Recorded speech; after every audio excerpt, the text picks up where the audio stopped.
I'm going to be giving today an update on the AIM team, which flagship project, which is stands for AI Enabled Modeling Integration Flagship.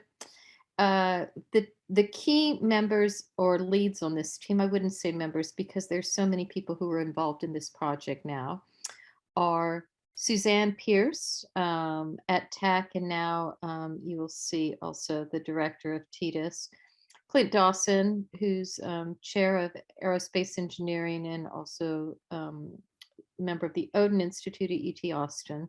And they're really the two primary leads, along with myself and Francisco Guajardo, who's at the Museum of South Texas.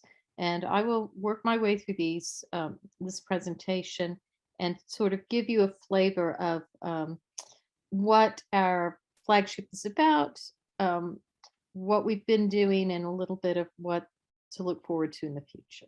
Okay, so this is broken down into some of the, you'll see the different leads appearing in different types of, on these slides where they've taken a little bit more of a specific focus within the AIM flagship. So Suzanne brings in all the expertise that we have in working in a high performance computing background, which we do. You'll see now, in addition to being at TAC, she's recently become the director of Texas Disaster Information System. So we will be also integrating a lot of our work with that in terms of thinking about how the models that come out of here can be used in terms of disaster management and resilience. So these are the original aims of the project, which Suzanne and Clint really put together, which are design and implement methods and cyber tools to support deep relational action-oriented work. And important is this idea of leveraging proven and prior work, but then to extend it for intelligent decision support. And this is really part of the, I think, ethos of where TDIS comes in. Important is also to establish reproducible, reusable methods. And I should add that there's a big commitment within this group to make them also publicly accessible, open source whenever we can. She has flex, test, and evaluate, but basically new capabilities and approaches. And these are really interesting in terms of trying to understand, look for new types of, sorry, I see that this has just popped up. Okay. To really think about how we can draw from sort of our disparate and diverse backgrounds to come up with new ways about thinking about modeling and bringing together people with different backgrounds into it to come up maybe with interesting understanding of the past, of current situations, and also forecasting. And she has accelerate the transdisciplinary paradigm shift. So what's important is Suzanne comes from a geological background. Clint is applied mathematics and flood modeling. My own background is as a biochemical biophysicist with a lot of specialization in infectious diseases. And Francisco is the director of the Museum of South Texas History, so historian, but also very much involved in community outreach. A key element of this entire flagship is we want to learn over time. So as the methodologies develop, the idea is as our temporal range increases, we can be more effective at making our predictions as we extend our time range and gather more data and at least basically try and be effective in what we do. So one excellent example is the sites and stories, and which has really been a great collaboration with the Museum of South Texas.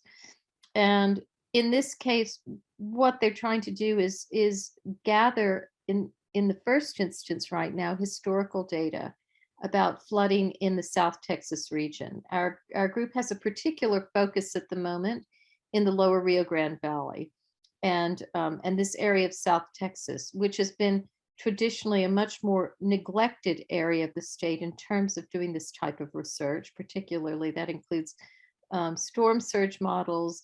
It includes all sorts of other issues. And I should add that in terms of vulnerability, it's one of our most socially vulnerable regions of Texas and sits on what people would refer to as the border between the global north and global south. So a really interesting region to be working with.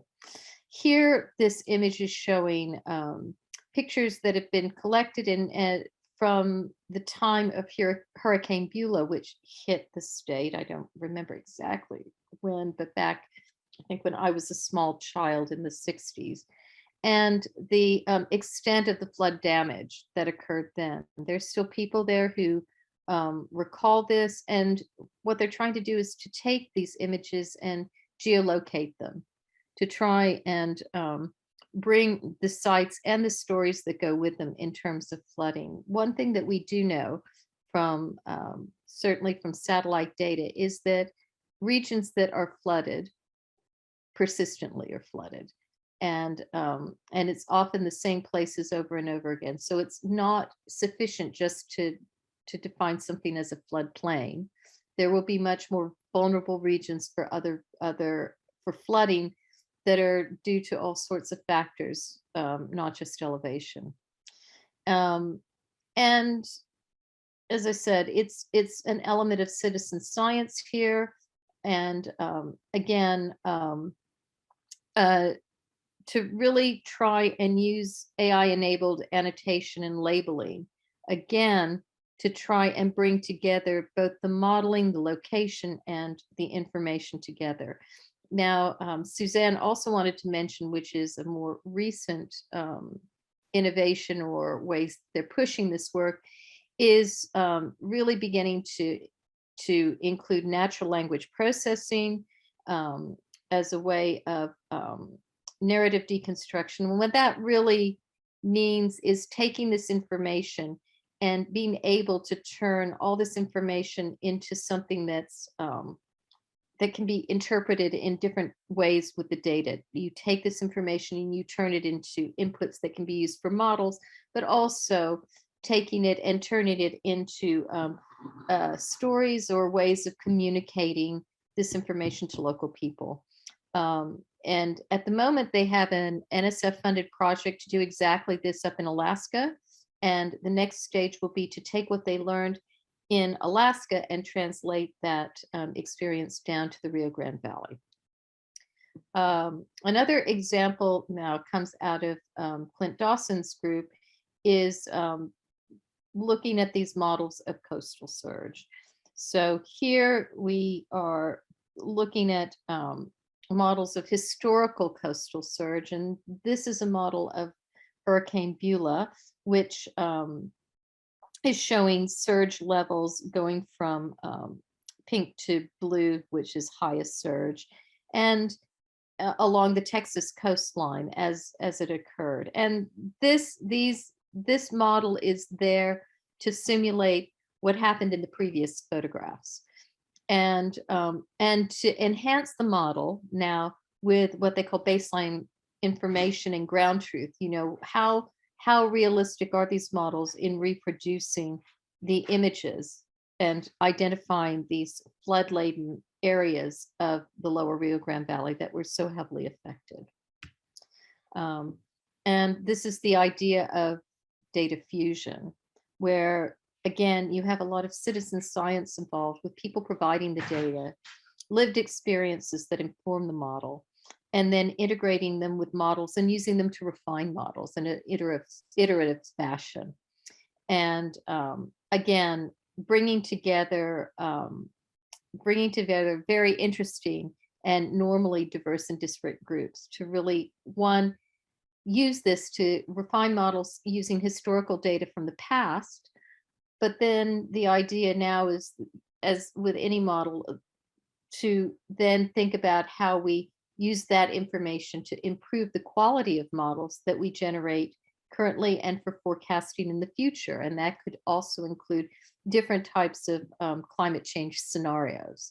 So if the temperature gets warmer or not warmer, or we have more arid conditions, or simulating different types of storm surge, these sorts of things can be done. Now, currently, we have had a big push for starting to do storm surge modeling in the Rio Grande Valley area. And in what's important to know is this has been typically a very neglected area in terms of this type of modeling. The focus of a lot of storm surge has been primarily in the past of the modeling in urban areas. So you'll see much more highly developed models in areas like Houston and New Orleans, and even down towards Corpus Christi. But now we're taking a really focus in trying to improve the quality of the models with Clint and his colleagues, Eric and Shukai. And so they use what's typically known as shallow water equations, which are done through AdCirc model, which is very well developed within the group.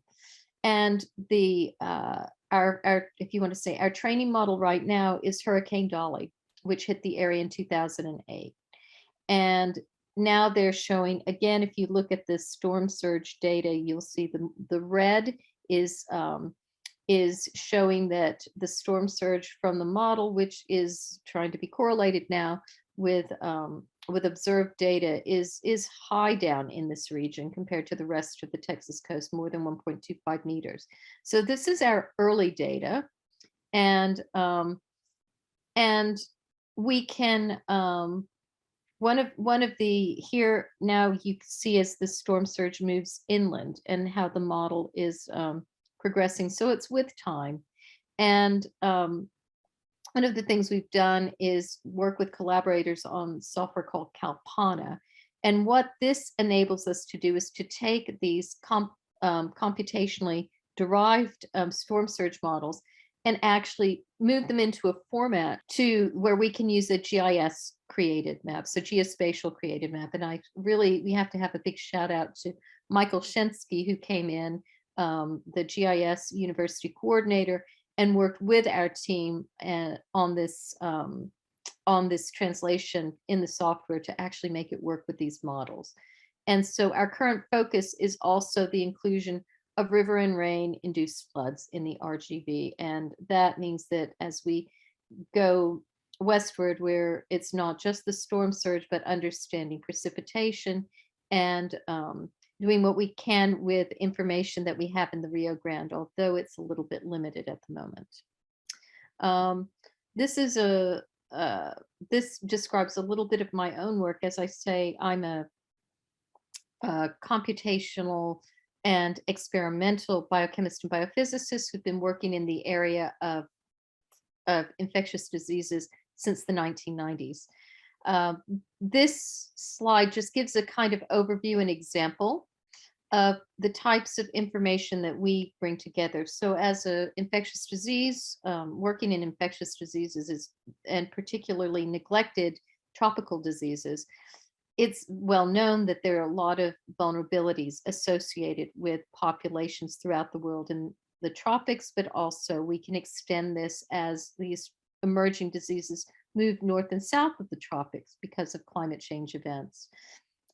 So this is trying to demonstrate we're using multiple approaches here. On the left-hand side, we are generating geospatial models for conditions, environmental conditions that are suitable for soil-borne disease organisms. Up in the upper right, we're also using a platform called Cycles, which is already implemented here, to begin to adapt agroecosystem models in the area of infectious diseases, because many of the parameters that are used in agroecosystem modeling, such as soil conditions, temperature, rain, have been very well developed for crop modeling. So we're adapting these,